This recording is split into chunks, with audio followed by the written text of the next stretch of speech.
Dan untuk membahas selengkapnya, kami telah terhubung dengan pakar hukum pidana Universitas Brawijaya, Bapak Aan Eko Widiarto. Selamat sore Pak Aan, terima kasih sudah bergabung dengan Ainus Sore. Selamat sore Mbak Reni, selamat sore Ainus. Ya Pak Aan, bagaimana Anda melihat kasus ini? Ya, ini kan jadi fenomena belakangan yang terjadi ya, soal penegakan hukum, kemudian masyarakat langsung mengambil alih itu, dan ada fenomena pelaku kejahatannya.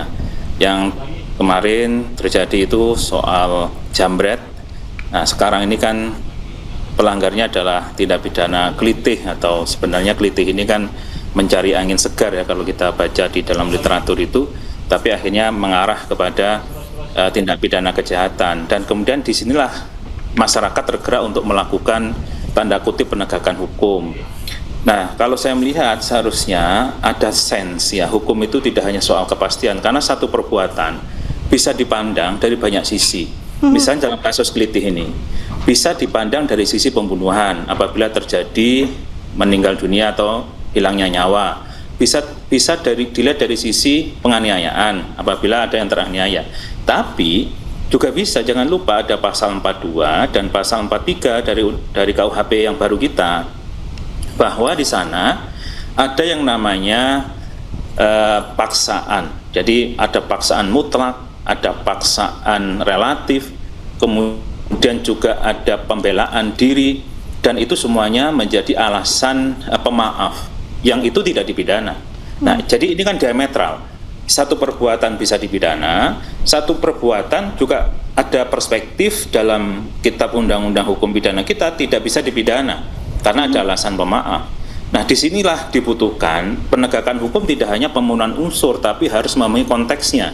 Dan menjadi pertanyaan besar kalau menurut saya, di mana peran dari aparat penegak hukumnya begitu. Sehingga kalau dalam hal ini terjadi, masyarakat yang melakukan penegakan tanda kutip hukum itu sendiri. Ya, yang jambret dulu itu juga sama, kelitih ini 7 orang melawan para kelitih juga sama. Ini kan seharusnya peran-peran aparatur negara dalam hal ini khususnya adalah kepolisian untuk bisa melakukan penegakan hukum, karena tugas dari kepolisian mengayomi masyarakat, melayani masyarakat, melakukan penegakan hukum. Nah, ini yang juga perlu kita gugah sehingga tidak masyarakat melakukan sendiri. Baik, ini menurut Anda tindakan para terdakwa yang sudah divonis 8-10 tahun penjara ini murni pembelaan atau apa, Pak Aan? Ya, mohon maaf, saya sendiri kan belum tahu duduk perkaranya dari sisi kasus, posisi kasusnya ya, sehingga kalau saya memberikan pendapat langsung itu kan tentunya terlalu sumir. Tapi saya menawarkan ada dua sudut pandang tadi. Ada alasan pemaaf ya, kalau memang mau ditelisik betul di sana ada enggak keadaan memaksanya, ada enggak di sana itu pembelaan terpaksanya ya di 42 dan 43 ini. Memang kalau inisiatif, jadi intinya ya sebenarnya inisiatif untuk melakukan pembunuhan, inisiatif untuk melakukan penganiayaan itu seharusnya dari luar, bukan dari diri seseorang. Kalau dari diri seseorang dia dimintai pertanggungjawaban. Tapi kalau karena terpaksa dari luar, dia dalam kondisi yang tidak bisa mengelak, suatu kondisi yang dia kemudian benar-benar kondisi terpaksa, kekuatannya tidak dapat ditahan misalnya. Nah, ini bisa menjadi alasan pemaaf. Nah, ini yang betul-betul tentu harus dilihat betul dalam posisi kasus ini, direview betul oleh ya tentunya polisi maupun jaksa yang sudah runut dan apalagi sudah divonis hakim ya. Nah, ini bisa dilihat, tapi saya kira ada satu peluang nanti untuk melakukan banding tentunya. Dan ini menjadi suatu perspektif agar tidak terjadi masyarakat eigenrechting atau melakukan penghakiman sendiri. Pak Aan, kalau sebenarnya di mana sih batas mencegah kejahatan dan juga tindakan pidana itu, Pak Aan? Ya, justru sebenarnya kewajiban warga negara juga berpartisipasi dalam mencegah kejahatan. Kalau ada orang berbuat jahat, minimal kewajibannya masyarakat itu adalah lapor, menjadi saksi, begitu ya. Tidak kemudian mengabaikan, membiarkan. Kalau abai, membiarkan, justru terlibat dalam tindak pidana itu. Tapi kalau masyarakat aktif memberikan laporan, melaporkan kepada aparat, kemudian mencegah agar tidak terjadi kejahatan tersebut itu adalah peran aktif dari masyarakat. Justru itu yang harus diberikan penghargaan gitu ya. Nah, tapi kalau masyarakat misalnya terlalu berlebihan ya dalam melakukan, seharusnya begini, yang pelaku kelitih itu sudah minta ampun lah, gampang gitu ya. Ampun, kami tidak akan melakukan penganiayaan, tidak melakukan pengerusakan misalnya begitu. Tapi masyarakat yang mau mencegah tadi ternyata berlebihan, ya sudah minta ampun, sudah menyerah, kemudian masih memukul, masih kemudian membunuh, menusuk dan seterusnya. Nah, baru itulah bisa dipertanggungjawabkan pidananya. Tapi kalau dalam rangka mencegah tadi terjadi hal yang kemudian perlawanan dan seterusnya, dan akhirnya dia harus membela diri supaya nyawanya tidak terancam, itu alasan pemaaf. Nah, disitulah batasnya. Baik, Pak An, sebelum kita melanjutkan dialog kita, ada sedikit informasi lain terlebih dahulu. Ya, puluhan pelajar yang tergabung dalam geng motor diamankan warga saat melintas di Kecamatan Kelangenan, Kabupaten Cirebon, Jawa Barat. Warga yang geram dengan aksi mereka membakar 4 motor yang disita dari para pelajar.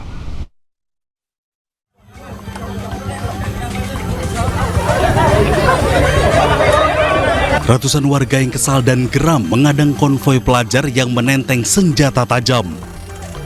Pelajar yang diamankan sempat menjadi bulan-bulanan warga sebelum akhirnya diamankan di beberapa balai desa.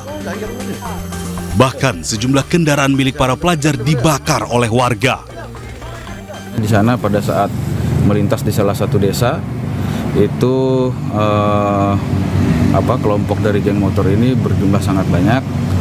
Kurang lebih ada 50 orang atau 50 kelompok atau 50 kendaraan. Sampai saat ini ada 24 orang yang sudah diamankan Polresta Cirebon maupun Polsek. Petugas kepolisian mengamankan 24 pelajar untuk dimintai keterangan. Dari Cirebon, Jawa Barat, Toy Iskandar, iNews melaporkan.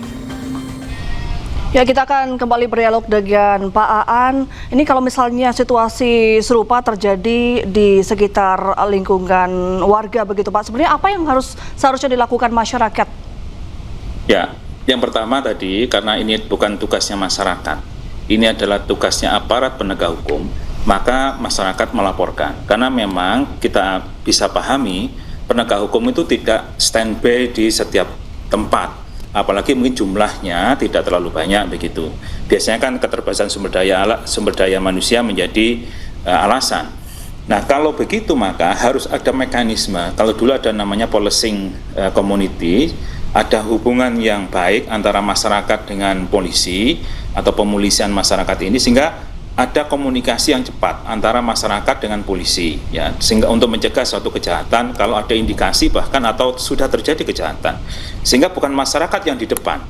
Tapi kalau kemudian ini tidak ada, polisi sulit dihubungi, misalnya polisi tidak segera datang, atau pembiaran sudah diberi laporan kemudian polisi diam saja, yang terjadi kan seperti ini yang terjadi. Ada rombongan yang membawa senjata tajam, itu kan jelas ancaman, ya.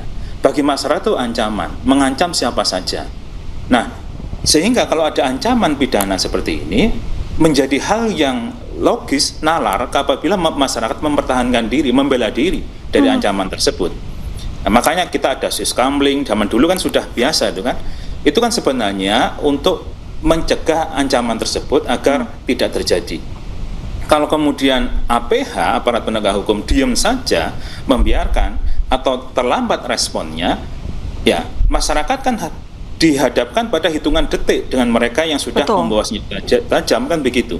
Sehingga kalau kemudian mereka melakukan suatu tindakan dalam batas bahwa tindakan itu sebagai suatu pembelaan, tindakan itu karena kondisi terpaksa, ya tidak ada masalah secara hukum, ada alasan pemaafnya, kan gitu.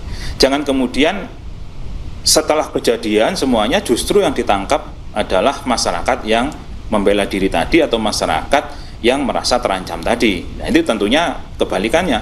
Jika sinergi antara masyarakat dengan APH, khususnya polisi dalam hal ini, menjadi sangat penting untuk quick respon untuk menghadapi ancaman-ancaman itu. Dan jangan sampai terjadi pembiaran. Masyarakat berani melakukan itu karena ada pembiaran tadi, dibiarkan. Awalnya balapan dibiarkan, tambah sedikit ada senjata tajam juga dibiarkan. Nah, membawa senjata tajam saja tidak digunakan, ya, tidak digunakan untuk menganiaya, membunuh, itu sudah tindak pidana menurut undang-undang penggunaan senjata. Jadi ini tentunya proaktif kalau menurut saya kuncinya. Baik. Ya, dalam penegakan hukum ya. Ya baik, terima kasih Pak Aan atas dialognya pada sore hari ini. Salam sehat selalu dan selamat sore. Pemirsa, Pengadilan Negeri Sleman menjatuhkan vonis pidana penjara 8 hingga 10 tahun terhadap 7 terdakwa kasus penganiayaan seorang anak di bawah umur yang diduga menjadi anggota komplotan Kliti atau pelaku kriminalitas remaja. Ya, putusan hakim ini memicu perdebatan lantaran 7 terdakwa divonis bersalah usai melawan kejahatan. Selain divonis pidana penjara 8 hingga 10 tahun, 7 terdakwa juga masing-masing didenda 1 miliar rupiah, subsidiar 6 bulan kurungan. Sedangkan nanti untuk pembuktian, nanti untuk tuntutan ya kita nanti akan diskusikan dahulu dengan CPU yang